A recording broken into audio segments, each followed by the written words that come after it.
కాంగ్రెస్ నాయకుల ఆగడాలు అక్రమ దందాలపై ప్రజలు తిరగబడుతున్నారు. అధికార మతంతో ఇష్టారీతిన దందాలు చేస్తున్న నాయకులకు బుద్ధి చెబుతున్నారు. తాజాగా భద్రాద్రి కొత్తగూడెం జిల్లా టేకులపల్లి మండలం సంపత్ నగర్లోని ఓ మాజీ ప్రజాప్రతినిధి భర్తపై స్థానికులు దాడి చేశారు. ఇసుక దందాను ఆపాలని ప్రజలు ట్రాక్టర్ను అడ్డుకున్నారు. దీంతో కాంగ్రెస్ నేతలు స్థానికులకు మధ్య వాగ్వాదం నెలకొంది. తప్పు చేసిందే కాక కాంగ్రెస్ గుండాలు ప్రజలపై దాడికి యత్నించారు. తిరగబడ్డ ప్రజలు ఆ నాయకుడిని చితకబాదారు.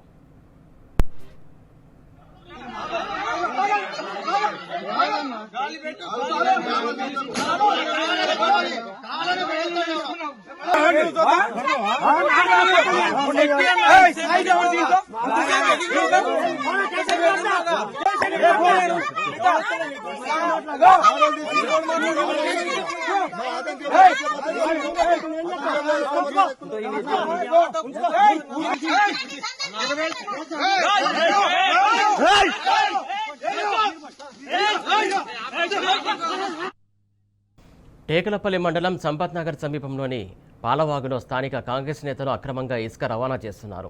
అధికారులు పోలీసులు స్థానిక ఎమ్మెల్యేకి అనేకసార్లు ఫిర్యాదు చేసినా ఫలితం లేకుండా పోయిందని ప్రజలు మండిపడుతున్నారు. అక్రమంగా తరలిస్తున్న ఇసుక ట్రాక్టర్ను ప్రజలు అడ్డుకుని ఎందుకు వాగును చెరపడుతున్నారని నిలదీశారు.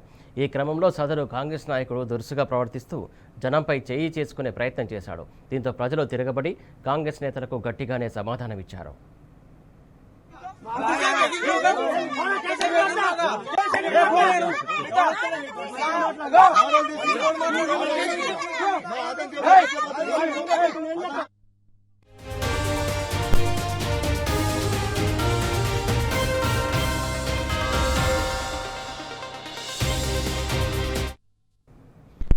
దీనికి సంబంధించి తాజా అప్డేట్స్ అందించడానికి మా కరెస్పాండెంట్ సాంబశివరావు సిద్ధంగా ఉన్నాడు. సాంబశివరావు, చెప్పండి, అక్రమ ఇసుక తవ్వకాలకు సంబంధించి ఆపాలని పెద్ద ఎత్తున అక్కడ నిరసన వ్యక్తం చేస్తున్నారు. దీనికి సంబంధించి తాజా డీటెయిల్స్ ఏంటి? సురేష్, ఉమ్మడి ఖమ్మం జిల్లా వ్యాప్తంగా ఉన్నటువంటి అనేక వాగులు వంకల్లో ఇసుక అక్రమ రవాణా యథేచ్ఛగా కొనసాగుతుంది. ఎలాంటి అనుమతులు లేకుండా ఈ ఇసుక రవాణా చేస్తున్నారు. ఇంద్రమ్మ ఇళ్ల పేరుతోని ఈ దందా అంతా కొనసాగిస్తున్నారు. దీనికి అధికార పార్టీకి సంబంధించిన నాయకత్వమే దగ్గరుండి ఈ దందా చేస్తున్నట్టుగా ప్రజలు ఆగ్రహం వ్యక్తం చేస్తూ దాడులకు దిగినటువంటి సందర్భాలు గతంలో కూడా ఒకటి రెండు సందర్భాల్లో జరిగినాయి. ఇప్పుడు కూడా అలాంటి సంఘటనే టేకులపల్లి మండలం సంపత్ నగర్ దగ్గర ఉన్నటువంటి పాలవాగులో కనపడింది. మాజీ ఎంపీటీసీ భర్తగా చిరామణి అవుతున్నటువంటి ఒక కాంగ్రెస్ నాయకుడు అక్కడ స్థానికంగా ఉన్నటువంటి పాలవాగులో ఇసుకను అక్రమంగా తరలించుకుపోవడం పట్ల ప్రజలు ఆగ్రహం వ్యక్తం చేస్తున్నారు. వాస్తవంగా ప్రజలకు ఇసుక అందుబాటులో లేకుండా పోయింది. దాదాపు 1800 రూపాయలు టన్ను పెట్టుకోవాల్సినటువంటి దుస్థితి ఏర్పడిందని చెప్పి ఇక్కడ ఉన్నటువంటి ప్రజానికం అంతా కూడా ఆవేదన వ్యక్తం చేస్తుంది. జనరల్ గా భద్రాద్రి కొత్తగూడెం జిల్లాలో కొంత ఇసుక లభ్యత ఎక్కువ ఉంటుంది. కానీ అలాంటి చోట కూడా ఇసుక లేనటువంటి పరిస్థితుల్లో ఇందిరమ్మ ఇళ్లు కావచ్చు, ఇతర పేదలు నిరుపేదలు కట్టుకునేటువంటి నిర్మాణాలకు ఇసుక కొరత ఏర్పడింది.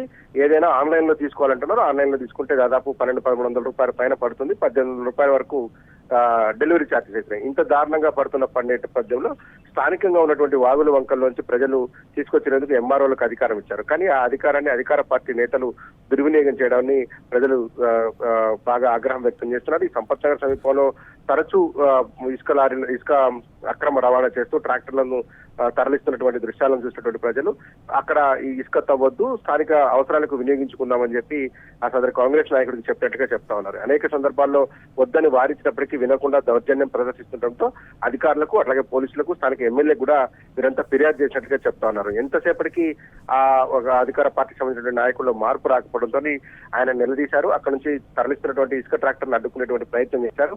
ఈ నేపథ్యంలో ఆగ్రహం వ్యక్తం చేసినటువంటి అధికార పార్టీ నాయకుడు అక్కడ ఉన్నటువంటి ప్రజానికం మీద తిరగబడేటువంటి ప్రయత్నం చేస్తే ఒక్కసారిగా ప్రజలు తిరగబడి అతని పైన ఆగ్రహం వ్యక్తం చేస్తూ ఆయన పైన దాడికి ప్రయత్నం చేశారు. దీంతో అక్కడ నుంచి పలాయనం చిత్తగించాల్సిన పరిస్థితి ఏర్పడింది. ఇది ఒక్కటే కాదు, కారేపల్లి మండల కేంద్రంలో కూడా ఈ పెద్ద ఎత్తున మట్టి తవ్వకాలు చేస్తున్నారు. ఆ మట్టి అంతా కూడా ఎలాంటి అనుమతులు లేకుండా మట్టి క్వారీలను నడిపిస్తున్నారు అనేటువంటిది కూడా పెద్ద ఆరోపణ ఉంది. అధికారుల కళ్ల ముందే జరుగుతున్నప్పటికీ కూడా ఏ అధికారి కూడా స్పందించకపోవడమే ఇక్కడ పెద్ద ప్రశ్నార్థకంగా మారింది. Suresh, thank you Sambasivarao.